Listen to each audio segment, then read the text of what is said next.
হ্যাঁ রে মদন, আজকাল গ্রামের কৃষকদের মন কোথায় থাকে বলতো? কেউ তেমন একটা কাজ করতে আগ্রহী নয়, সবাই শহরের দিকে ছুটছে। জানি না মোড়ল মশাই, শহরে গেলে মনে হয় বেশি টাকা কামাই করতে পারবো। টাকা জানি শহরে গাছে ধরে, শহরে যাব এই ধরে ছিঁড়ে নিয়ে চলে আসবো। আরে এইদিকে আমি একজন খেতে কাজ করার লোক পাচ্ছি না, ক্ষেতের সকল ফসল তো নষ্ট হয়ে যায়। বাদ দান এসব। বলি কি মোড়ল মশাই, আমাদের গ্রামের শেষে মানে শেষ মাথায় যে বাড়িটা আছে না, শুনেছি ওই বাড়িতে একজন আছে, খুবই গরিব, করুণ অবস্থা, সংসার একেবারেই চলে না। ওকে ডাকলে তো খেতে হাল চাষ করবে। তাই নাকি রে? তাহলে একবার সে বাড়িতে যা, গিয়ে বলে আয় আমি ডেকে পাঠিয়েছি। ঠিক আছে, আমি এক্ষুনি যাচ্ছি। ওই বাড়ির কথা আগে বলিসনি কেন? এতদিন ধরে আমার খেতে হাল চাষ হচ্ছে না, ফসল ফলছে না, ওদের বাড়ির কোনো খোঁজ খবর জানিস? মোড়ল মশাই, শুনেছি ওদের সাতকুলে কেউ নেই। কানাই এবং তার বউয়ের একটি ছোট মেয়ে থাকে, ক্ষেত খামারে কাজ করে দিন পার করে দেয়। মাঝে মাঝে নদীতে যায় মাছ ধরতে, তবে ইদানিং কানাই বেশ অসুস্থ হয়ে থাকে। এমন একজন লোকেরই তো আমার দরকার রে। এমন নিরীহ মানুষদের দিয়ে ইচ্ছে মতো কাজ করানো যায়। শিগগিরই যা, কানাই না কি নাম বললি, একেবারে সাথে করে ধরে আনবি। আগে মোড়ল মশাই, আমি এক্ষুনি যাচ্ছি।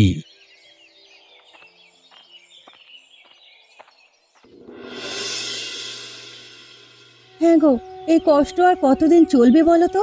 আগে তবুও দুবেলা দুমুঠো ভাত জুটতো, এখন আর সেটাই নেই, সবই শেষ হয়ে গেছে। আমার এতটুকুন মেয়েটার মুখেও যে আর কিছুই দিতে পারছি না। সরলা, আমি জানি তোমার কষ্ট হচ্ছে, কিন্তু কি করব বলো? এই অসুস্থতার জন্য আগে যারা কাজে নিত তারা কাজে নিচ্ছে না, আমি বা কি করব বলো তো? সবই তো বুঝি গো, কিন্তু এই পেট যে কিছুই বুঝতে চায় না। কাল থেকে কিচ্ছুটি খাইনি, ক্ষুধার জ্বালা যে আর সইতে পারি না গো।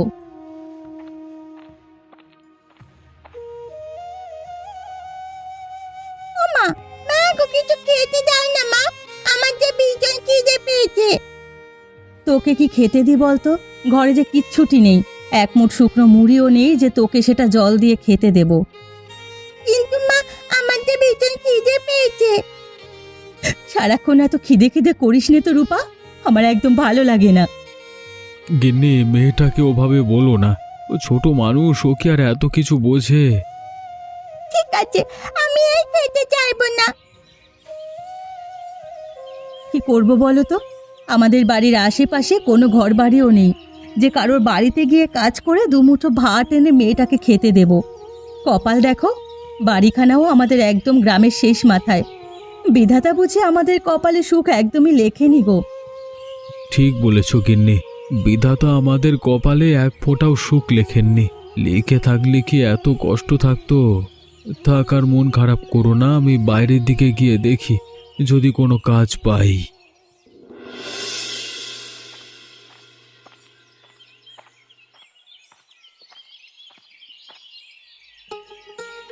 কানাইদা, আরে ও কানাইদা, কোথাও চললে নাকি?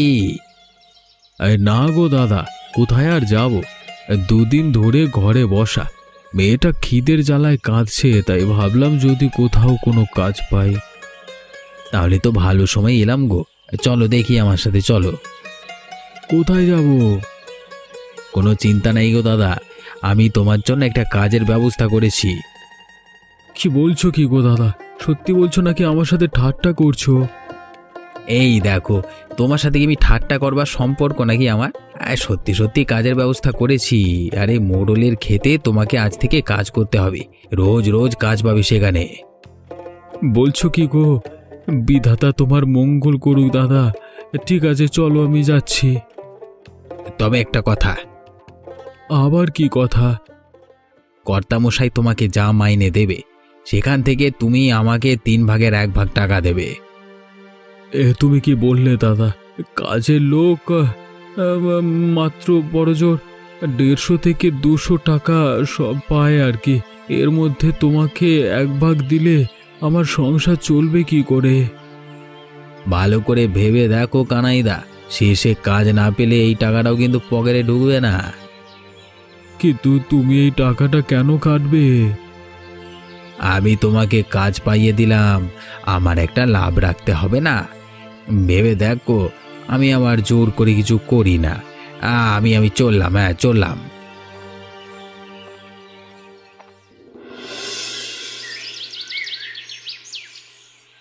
ওমা, মা গো, এই দেখো আমি কি পেয়েছি। ওমা মা, এই দেখো আমি ডিম পেয়েছি। আরে কি হলোটা কি? এভাবে চেঁচাচ্ছিস কেন? মা, আমি হাঁসের ডিম কুড়িয়ে পেয়েছি। এই ডিমটা তুমি আমাকে এক্ষুনি সিদ্ধ করে দাও দেখি। সে না হয় দিচ্ছি, কিন্তু কান্নাকার হাঁসের ডিম তুই এটা কোথায় পেলি রে মা? আমি পুকুরের ধারে খেলার সময় হঠাৎ দেখি একটা ডিম। এরপর অনেকক্ষণ সেখানে বসে রইলাম, কেউ এলো না ডিমটা নিতে, তাই আমি এটা নিয়ে আসলাম। কিন্তু মা, এটা যদি সাপের ডিম হয় তখন? সত্যি মা, এটা সাপের ডিম? তাহলে এই ডিমটা আমরা ফুটিয়ে বাচ্চা ফোটাবো। সে কি রে, সাপ ফুটিয়ে কি করবি? বুঝবো কেন মা, সাপ পোষা যায় না? ওরে বোকা মেয়ে, সাপ পুষলে ঘরে কি মানুষ থাকতে পারে? সাপ তো বড় হয়ে আমাদের কামড়ে শেষ করে দেবে। ওমা, আমি সাপকে দুধ খাওয়াবো, ও আমার সাথে খেলবে, একেবারে আমাদের মতো থাকবে। দেখো, ছোট থেকে আদর করে বড় করলে আর কামড়াবে না। আরে আমার পাগল মেয়েটা, সাপ যদি সত্যি বেরোয় তখন তুই সবার আগে ভয় পালিয়ে যাবি। না মা, আমি পালাবো না, ওকে আমি বন্ধুর মতো রাখবো। কেমন সব ভাবনা তোদের। ঠিক আছে, ডিমটা আমি রেখে দিচ্ছি, তোর বাবা এলে দেখবো এটা কিসের ডিম। ঠিক আছে? ঠিক আছে মা, সাপের ডিম হলে বাচ্চা ফোটাবো, আর হাঁসের ডিম হলে ভেজে আমরা তিনজনে খাবো। আচ্ছা বাবা, তাই হবে। পাগল মেয়ে। মোড়ল মশাই, এই দেখুন কানাইকে নিয়ে এসেছি। কর্তামশাই আমাকে ডেকে পাঠিয়েছিলেন? হ্যাঁ, তোকে ডেকে পাঠিয়েছি। শুনেছি তোর নাকি অনেক কাজের প্রয়োজন। মদন বলল তোর অবস্থার কথা। আমার খেতেও লোকের দরকার আছে, তাই ভাবলাম তোকে ক্ষেতের জন্য রেখে দিই। তবে কানাই, ভালো করে শোন, তোর রোজগার কিন্তু মজুরি হবে দিনে 150 টাকা, আর দুপুরবেলায় আমার বাড়িতে খাবি। রাজি আছিস? হ্যাঁ কর্তামশাই, আমি রাজি। সংসারে এখন ভীষণ কষ্ট। আপনি যদি কাজ দেন আমি প্রাণপাত করে খাটব। মেয়েটার মুখে অন্তত 4টি ভাত আর ডাল তুলে দিতে পারবো। শোনো কানাইদা, কর্তামশাই কিন্তু তোমার মঙ্গলের জন্যই কাজ দিলেন, এখন কিন্তু কাজে কোনো গাফিলতি দেওয়া চলবে না।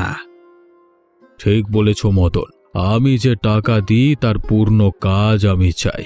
অলসদের আমি সহ্য করতে পারি না। মন দিয়ে করো, কাজ ভালো দেখলে তোমার মাইনে বাড়িয়ে দেওয়া হবে। আপনি চিন্তা করবেন না কর্তামশাই, আমি সকাল থেকে সন্ধে পর্যন্ত কাজ করব। ঠিক আছে ঠিক আছে, আজকে আর না। তবে একটা কথা মনে রাখবে, তোমাদের মতো লোক হাজার হাজার আছে। কাজের মূল্য না দিলে কালকে থেকে অন্য লোককে লাগিয়ে দেবো। তাই সঠিকভাবে কাজ করবি, ঠিক আছে? আগে কর্তা, আপনার দয়াতেই তো আমরা বেঁচে আছি। আপনি দয়ালু মানুষ, চিন্তা করবেন না, আমি কানাইদাকে কাজটা বুঝিয়ে দেব। ঠিক আছে কর্তা, আমি আজকে থেকেই কাজে লেগে যাব। সারাদিন খেটে শরীরটা কেমন যেন ম্যাচ ম্যাচ করছে গো মদনদা। তবে শান্তি এই যে অন্তত হাতে কিছু টাকা এলো। গিন্নি আর রূপার মুখে আজকে অন্তত ভাত তুলতে পারবো। তাই তো বলেছিলাম কানাইদা, আমার উপর ভরসা করলে তোমার সংসার চলে যাবে। এবার তোমার হাতে থাকা টাকার হিসেব মেলাও দেখি। হিসেব? কোন হিসেব দাদা? এই যে প্রথম দিনই শর্ত বেমালুম ভুলে গেলে? হ্যাঁ, আরে কাজটা তো আমি পাইয়ে দিয়েছিলাম, কথা ছিল আমাকে কিছু টাকা দেবে। এখন তোমার 150 টাকা থেকে আমার পাওনা 50 টাকা দাও। মদনদা, সারাদিন রোদে পুড়ে ঘাম ঝরিয়ে এই 150 তো টাকাটা পেয়েছি। এর ভেতর থেকে যদি 50 টাকা তোমাকে দিই, আমার সংসার চলবে কি করে? কানাইদা, তুমি হয়তো ভুলে যাচ্ছ, তোমার হাতে আজকে যে টাকা আছে সেটা আমার জন্যই। আমি না থাকলে তো কাজই পেতে হতো না। ঠিক আছে, সমস্যা নেই। তুমি টাকা দিতে না চাইলে কালকে থেকেই অন্য কাউকে কাজটা দিয়ে দেব। আচ্ছা আচ্ছা দাদা, তুমি যেটা চাইছো তাই নাও, কিন্তু মনে রেখো আমার মেয়েটা খালি পেটে ঘুমালে তোমার কিন্তু দোষ লাগবে। সে আমার মাথা ব্যথা নয়, সংসার চালানো তোমার কাজ, আমি আমার পাওনা নিতে এলাম মাত্র। হায় বিধাতা, কতদিন আর এভাবে চলবে? কানাইদা, এবার কষ্টের মূল্য বুঝলে তো? হ্যাঁ গো মদনদা, বুঝেছি বই কি, কিন্তু 150 টাকার মধ্যে 50 টাকা রোজ রোজ তোমায় দিলে আবার সংসারটা কি করে চলবে? কানাইদা, তুমি ভাবছো কেবল নিজের জন্য, আরে আমি না থাকলে তো এই কাজটা পেতেই না। এটা শুধু আমার পাওনা। এরপর চাল ডাল কিনে বাড়ির দিকে চলে যাও, কালকে আবার সকাল সকাল এসো, কেমন? আচ্ছা মদনদা, আমি যাচ্ছি, তবুও তুমি আমার উপকার করেছো, আমি সারা জীবন মনে রাখবো। সে ঠিক আছে, এবার যাও যাও, বাড়ি যাও।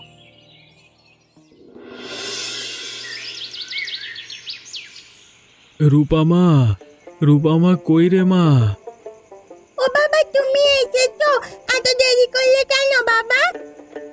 কাজ করতে গেলে একটু দেরি হবে রে মা। গিন্নি, এখানে কিছু চাল ডাল আছে, শিগগিরই রেঁধে ফেলো। সারাদিন তোমরা না খেয়ে অনেক কষ্ট করেছো। ঠিক আছে গো, যাচ্ছি। তুমি বসে বিশ্রাম করো, মেয়ের সাথে গল্প করো, আমি এক্ষুনি ভাত বসিয়ে দিচ্ছি। ঠিক আছে গিন্নি।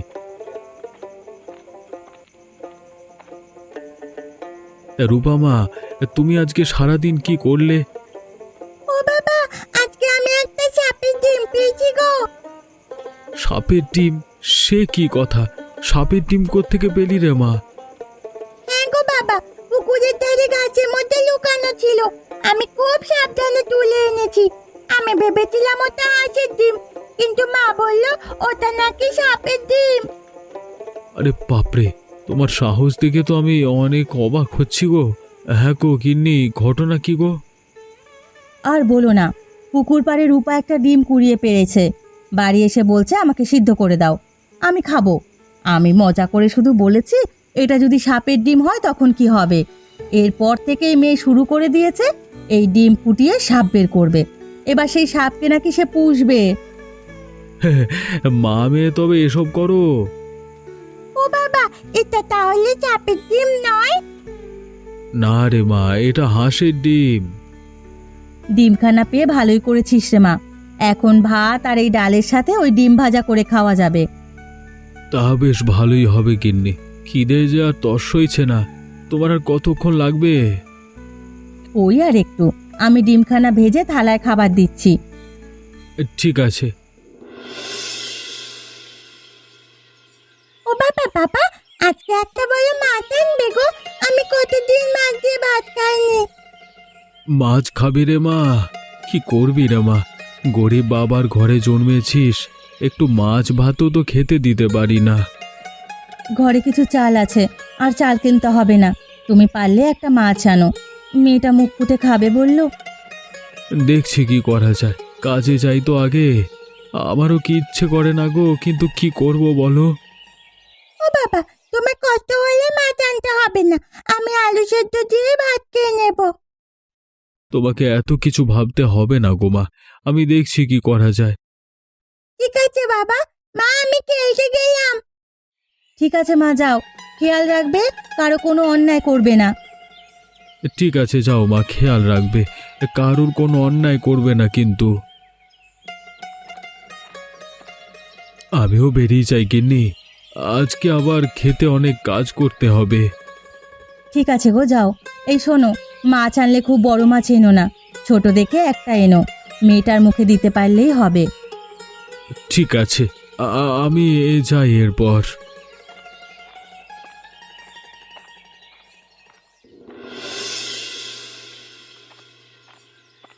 হায় বিধাতা, আজকে কর্তামশাই 200 টাকা দিলেন, এদিকে মদন দাদাও আশেপাশে নেই। আজকে বরং তার টাকাটা দেব না, মেয়েটার জন্য একটা মাছ কিনে বাড়ি যাই। মেয়েটা মাছ পেলে ভীষণ খুশি হবে। মদন দাদাকে না হয় কালকে টাকা দেওয়া যাবে।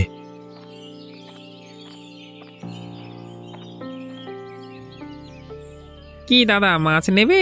আজকে বেশ বড় মাছ এনেছি, দেবো একটা? ঠিক আছে ভাই, দিয়ে দাও। মেয়েটা আজকে বড় মাছ খাবে বলেছিল, কিন্তু দাদা এই মাছের দাম কত? অন্য কেউ হলে বেশি বলতাম, কিন্তু তোমার জন্য একদম 300 টাকা। এত দাম? এত দাম দিয়ে মাছ কেনবার ক্ষমতা কি আমার মতো গরিবের আছে দাদা? তুমি কত দেবে বলো, যদি আমার সাধ্যের মধ্যে হয় দিয়ে দেব। আমার কাছে তো মোট 200 টাকা আছে দাদা, এ টাকায় কি মাছ হবে? তাহলে এই মাছটা হবে না দাদা, তুমি বরং এই ছোট মাছগুলো নাও, ওটা 170 টাকা করে দিয়ে দেব। কিন্তু মেয়েটা যে বড় মাছ খাবে বলেছিল। কি করব দাদা, তাড়াতাড়ি বলো, নয়তো মাছটা অন্য খদ্দের নিয়ে নেবে। দাদা ওই মাছটা 200 টাকায় হবে? মেয়েটা কত শখ করে বলেছিল বড় মাছ খাবে। কি যে বলি দাদা, বারবার মেয়েটার নাম নিচ্ছ। আচ্ছা দাও, এই আজকে না হয় তোমার মেয়ের জন্য আমি মাছটা বিক্রি করলুম, একটু লস খেলাম, আর কি করা যাবে। তোমাকে কি বলে যে ধন্যবাদ দেব? আরে দাদা, এটা কোনো বিষয় না, আমারও একটা ছোট্ট মেয়ে আছে। মেয়েরা বাবার কাছে কিছু চাইলে যদি দিতে না পারি তাহলে কেমন লাগে আমি বুঝি। তুমি মাছটা নিয়ে যাও। মেয়েটা আমার আজকে ভীষণ খুশি হবে গো দাদা। রূপামা, আরে ও রূপামা, শিগগির এদিকে এসো। ও বাবা, তুমি কি মাছ এনেছো? এই দেখো তোমার জন্য কি এনেছি কি। ও বাবা, এত বড় মাছ! জানো বাবা, আজকে আমি ভীষণ খুশি। আমি কখনো এত বড় মাছ দিয়ে ভাত খাইনি। তাই তো তোমার জন্য বড় মাছ এনেছি, তুমি আজকে পেট ভরে মাছের মাথা দিয়ে ভাত খাবে। তুমি এত বড় মাছ আনলে কেন গো? ছোট দেখে একটা মাছ আনলেই তো হতো। ওই মাছের তো অনেক দাম নিয়েছে। আমার মেয়ের মুখের হাসির দাম যে এর থেকেও বেশি সরলা। ও বাবা, তুমি কেন ভালো গো? ও গিন্নি, তাড়াতাড়ি রান্না শুরু করে দাও, আমারও যা তর সইছে না। যাচ্ছি গো, যাচ্ছি। কই গো গিন্নি, তোমার হলো? এই তো হয়ে গেছে, আমি থালায় করে ভাত আনছি, তোমরা বসে পড়ো। কি ব্যাপার কানাইদা, তুমি কি মনে করেছো? টাকা না দিলে আমি তোমাকে দিয়ে আর কোনো কাজ করাবো না। আজকে থেকেই তোমার সঙ্গে আর কোনো চুক্তি নেই। আমি মোড়লকে অন্য লোক এনে দেবো। তোমার কত বড় সাহস, তুমি আমাকে টাকা না দিয়ে চলে যাও? মদনদা, আমি তো রোজ তোমাকে টাকা দিয়েছি, কালকে মেয়েটা মাছ খাবে বলে বায়না করলো, তাই তোমাকে টাকাটা দিতে পারিনি। তা বলে তুমি আমাকে কাজ থেকে ছাড়িয়ে দেবে? তোমার মেয়ে মাছ খাবে না মাংস খাবে সেটা দেখবার বিষয় আমার না। তুমি চুক্তি ভঙ্গ করেছো, যার শাস্তিও তুমি পাবে। আর কখনো এমনটা হবে না দাদা, এবারের মতো ক্ষমা করে দাও। আমি কথা দিচ্ছি এরপর থেকে তোমার টাকা তোমাকে দিয়ে দেব। কানাইদা, তুমি আমাকে আর এসব বলো না। আজকে থেকে তুমি আমার কাজের সাথে যুক্ত নাও। আর তাছাড়া কালকে কর্তা তোমাকে 200 টাকা দিয়েছে, সেটাও আমি জানি। আয় বিধাতা, তুমি এতটা নিষ্ঠুর হয়েও না মদনদা, দয়া করো, একটু দয়া করো। তুমি বরং চলে যাও কানাইদা, আমি কর্তামশাইকে বলে দেব তোমাকে যেন এই কাজ না দেয়। এই কাজ তুমি করো না গো দাদা, আমি যে পথে বসে যাব।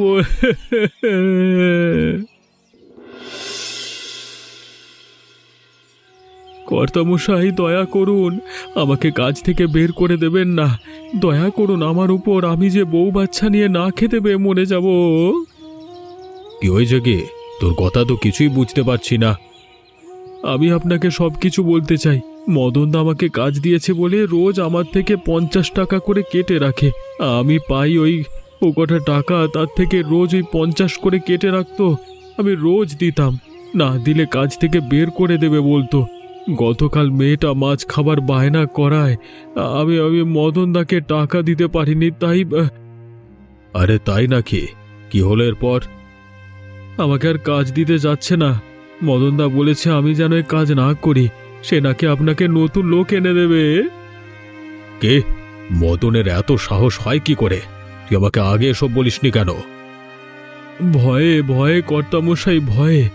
আজকে আমার পিঠ দেওয়ালে ঠেকে গেছে, তাই বাধ্য হয়ে আপনার কাছে এলাম। মদন, রে মদন, শিগগিরই আমার সামনে আয়।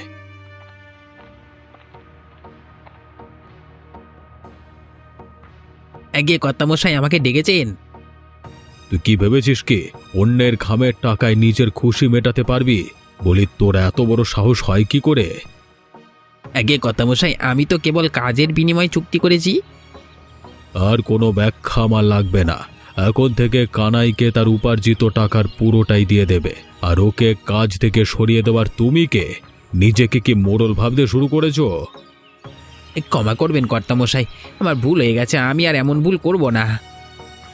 ধন্যবাদ কর্তামশাই, বিধাতা আপনার মঙ্গল করবেন। আর সময় নষ্ট করিস না কানাই, কাজে যা। তোর কাজ আমার ভীষণ পছন্দ হয়েছে বুঝলি।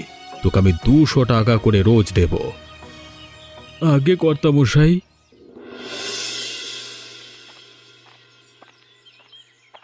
কানাইদা, আরে ও কানাইদা, একটু দাঁড়াও না গো। আমাকে ক্ষমা করো মদনদা, আমি বাধ্য হয়ে মোড়লের কাছে গেছি। আমাকে আর লজ্জা দিও না গো দাদা, আমি সত্যি লজ্জিত। এভাবে বলো না, আমি কিছু মনে করিনি। না গো কানাইদা, আমি সত্যিই ভুল করেছি। আজকে থেকে আর তোমার সঙ্গে এমন আচরণ করব না। আমার সমস্ত ভুলের জন্য ক্ষমা চাচ্ছি গো। মদনদা, তুমি তোমার ভুল বুঝতে পেরেছো, এটাই অনেক। এবার থেকে কাজ ভালোভাবে করো, আর কাউকে অপমান করো না। হ্যাঁ কানাইদা, আমি আর কখনো কারোর সাথে এমনটা করব না। দেখো মদনদা, ভুল স্বীকার করা মানুষজনের বারত্ব। এবার থেকে একে অপরকে সম্মান দিয়ে কাজ করলেই যথেষ্ট, আর কিছুই লাগবে না। তুমি মানুষটা অনেক ভালো, তাই তো আমার এমন অপরাধ সহজেই ক্ষমা করে দিলে। এসব রাগ লজ্জা সব ভুলে আমরা নতুনভাবে শুরু করি। ভাই ভাইয়ের এত রাগ পুষে রেখে লাভ নাই গো। তুমি কি বলছো? ঠিক আছে গো কানাইদা, আজকে থেকে আমরা একে অপরের ভাই আর বন্ধু। আমরা দুজন দুজনের পাশে সব সময় থাকবো। ঠিক আছে দাদা, জীবনে অনেক ঝামেলা আসবে, কিন্তু মানুষ হয়ে মানুষের পাশে বিপদে দাঁড়াতে পারলেই না হবে প্রকৃত মানুষ। একদম ঠিক বলেছো দাদা। এমনই মজার মজার গল্প দেখতে আমাদের চ্যানেলটিকে সাবস্ক্রাইব করতে ভুলবেন না।